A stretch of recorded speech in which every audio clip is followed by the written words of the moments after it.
Hello, boys and girls. Welcome to Storytime Fun.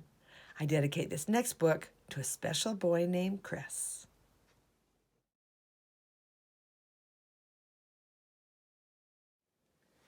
Today's story is called The Story About Ping by Marjorie Flack and Kurt Weiss. Once upon a time, there was a beautiful young duck named Ping. Ping lived with his mother and his father and 2 sisters and 3 brothers and 11 aunts and 7 uncles and 42 cousins. Wow, that's almost as big as my family. Their home was a boat with 2 wise eyes on the Yangtze River. Each morning as the sun rose from the east, Ping and his mother and his father and sisters and brothers and aunts and uncles and 42 cousins all marched one by one down a little bridge to the shore of the Yangtze River. All day they would hunt for snails and little fishes and other pleasant things to eat. But in the evening, as the sun set in the west, la la la la la lee would call the master of the boat. Quickly, Ping and all his family members would come and scurry quickly when they would march one by one up over the little bridge and onto the wide-side boat, which was their home on the Yangtze River. Ping was always very careful not to be last, because the last duck to cross over the bridge always got a spank on the back. But one afternoon, as the shadows grew long, Ping did not hear the call, because at that moment Ping was wrong side up trying to catch a little fish. By the time Ping was right side up, his mother and his father and his aunts were already marching one by one up over the bridge. By the time Ping neared the shore, his uncles and his cousins were marching over. And by the time Ping reached the shore, the last of his 42 cousins had crossed the bridge. Ping knew he would be last, the very last duck, if he crossed the bridge. Ping did not want to be spanked. So he hid. Ping hid behind the grasses, and as the dark came and the pale moon shone in the sky, Ping watched the wise-eyed boat slowly sail away down the Yangtze River. All night long, Ping slept near the grasses on the bank of the river with his head tucked under his wing. And when the sun rose up from the east, Ping found he was all alone on the Yangtze River. There was no father or mother, no sisters or brothers, no aunts or uncles, and no 42 cousins to go fishing with Ping. So Ping started out to find them, swimming down the yellow waters of the Yangtze River. As the sun rose higher in the sky, boats came, big boats and little boats, fishing boats and beggars' boats, houseboats and raft boats, and all these boats had eyes to see with, but nowhere could Ping see the wise-eyed boat which was his home. Then came a boat full of strange, dark fishing birds. Ping saw them diving for fish for their master. As each bird brought a fish to his master, he would give it a little piece of fish for pay. Closer and closer swooped the fishing birds near Ping. Now Ping could see shining rings around their necks. Rings of metal made so tight that the birds could never swallow the big fish they were catching.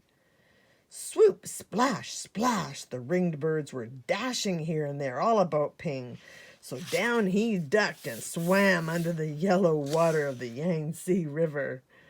When Ping came up to the top of the water, far away from the fishing birds, he found little crumbs floating, tender little rice cake crumbs, which made a path to a houseboat. As Ping ate these crumbs, he came nearer and nearer to the houseboat. Then, splash! There in the water was a little boy with a barrel on his back, which was tied to a rope from the boat, just as all the boat boys on the Yangtze River are tied to their boats. In the boy's hand was a rice cake. "Oh, ow!" cried the little boy, and up dashed Ping and snatched at the rice cake. Quickly the boy grabbed Ping and held him tight. Quack, quack, quack, quack, cried Ping. Oh, woo, yelled the little boy. Ping and the boy made such a splashing and such a noise that the boy's father came running, and the boy's mother came running, and the boy's sister and brother came running, and they all looked over the edge of the boat at Ping and the boy splashing in the water of the Yangtze River. Then the boy's father and mother pulled at the rope which was tied to the barrel on the little boy's back.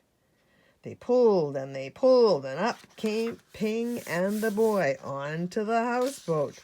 "Ah, a duck dinner has come to us," said the boy's father.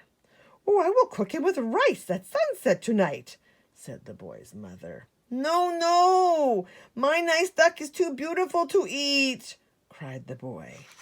But down came a basket all over Ping, and he could see no more of the boy or the boat or the sky or the beautiful yellow water of the Yangtze River. All day long, Ping could see only the thin lines of sun which shone through the cracks in the basket, and Ping was very, very sad. After a long while, Ping heard the sound of oars and felt the jerk, jerk, jerk of the boat as it was rowed down the Yangtze River. Soon the lines of sunshine which came through the cracks of the basket turned rose color, and Ping knew the sun was setting in the west. Ping heard footsteps coming near to him. The basket was quickly lifted, and the little boy's hands were holding Ping.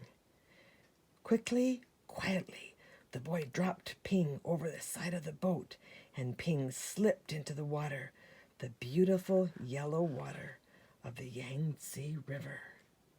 Then Ping heard this call, "La la la la la lee." Ping looked, and there near the bank of the river was the wise-eyed boat, which was Ping's home. And Ping saw his mother and his father and his aunts all marching one by one up over the little bridge.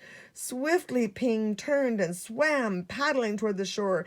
Now Ping could see his uncles marching one by one. Paddle, paddle, Ping hurried toward the shore. Ping saw his cousins marching one by one. Paddle, paddle, Ping neared the shore, but as Ping reached the shore, the last of Ping's 42 cousins marched over the bridge, and Ping knew that he was late again.